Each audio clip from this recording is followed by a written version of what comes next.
5-minute safety talks. Number 2. Harm of noisy amusements. Who more or less, we have all heard mention many times of the short and long-term damage caused by industrial noise. Even I myself have spoken to you on other occasions about the permanent damage that exposure to noise can gradually produce.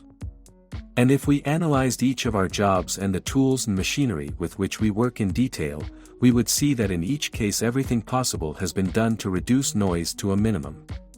But in this talk I don't want to talk to you about industrial noise, but rather the noise we are exposed to when we leave here, especially the noise we are exposed to when we have fun. The entertainment industry gives us a lot of satisfaction, but it can also cause us a lot of problems if we do not know how to use it correctly or we cannot control the sources of those problems. Consider, for example, the case of radios with headphones or cassettes that today are frequently used by pedestrians, runners, cyclists or anyone who practices a sport or carries out an activity in private. These headphones, which offer private listening to your favorite music or program, by combining high sound levels from listening and the suppression of external sounds, such as car engines, ambulance sirens and truck horns, can cause hearing damage and even accidents. It is common to attribute collisions between trains and automobiles to excessive noise coming from the vehicle's radios, which reduce the possibility of hearing the locomotive's warning whistle or horn. In addition, keeping the windows closed increases the problem. Whenever we drive our car while listening to the radio, we have to take into account the internal isolation that the radio noise is creating for us and how this isolation can affect our driving in general. Some time ago I read in a publication that the reason why police, ambulance and fire sirens are so loud today is because, years ago, when the noise emitted by these means of warning was lower, they could not be heard by drivers who were in their cars listening to the radio. Some drivers turn the radio so loud that their music can be heard more than 100 meters from where they are.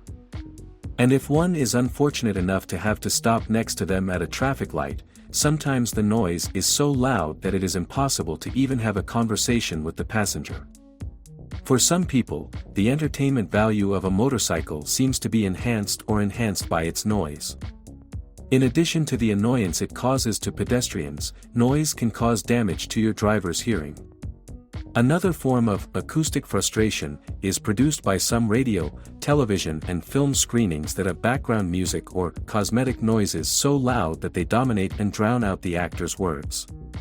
Despite the atmosphere that all these sounds may create, the reality is that they cause discomfort, conscious or unconscious, to the spectators. Some of you may be wondering, what can I do to remedy that situation? There is always something we can do to solve the problems that other people or organizations expose us to. In this case, if we find or have ever found that the local cinema we normally attend usually has the sound of the projections excessively loud, we can talk to the cinema management so that they consider the possibility of reducing the volume. And discussing this topic, it is essential that we think about the members of our family, mainly our children. Many of those who are at the forefront of the entertainment industry belong to the youth of the 80s and 70s, when the noise of music, especially rock and roll, began to become excessively loud. Now these gentlemen are programming material in the way they like and what they consider natural. Or perhaps the reason is that many have already lost their hearing and need to raise the controls and need to hear what they program. Those of us who are parents do not have to accept this situation. We have to think that the high levels of music to which our children are exposed day after day can damage their hearing for the rest of their lives. In the first stage of life, people enjoy our sharpest hearing, but the hearing loss, caused by noise, is permanent and cannot be recovered, even by removing the noise while waiting to rehabilitate the dead nerves. We need to get used to thinking that the elevated music our children listen to is not innocent, no matter how beautiful it may be. Today there are statistics that show that people who have been regularly exposed to high noise for many years, in their mature age have a much lower hearing level than other people. In this sense we can also do other things. Sometimes, the solution can be as simple as moving closer to the TV, or even easier, using the remote controller to lower the volume a little.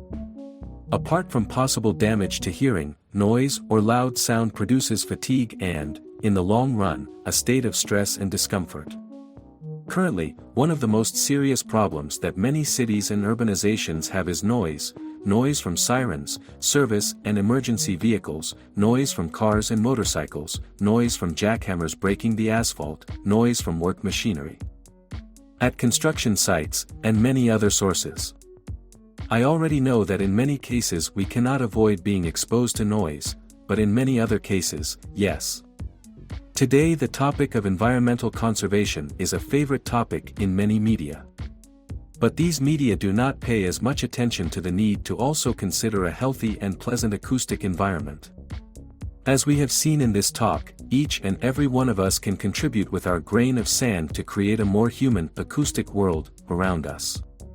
Huascaran Advisors and Business Consultants SAC, we have Mintra auditors duly registered with the Ministry of Labor and Employment Promotion. Advice and consulting on supplier approval and implementation of the Occupational Health and Safety Law, contact us. And remember, the secret to success is making a good decision.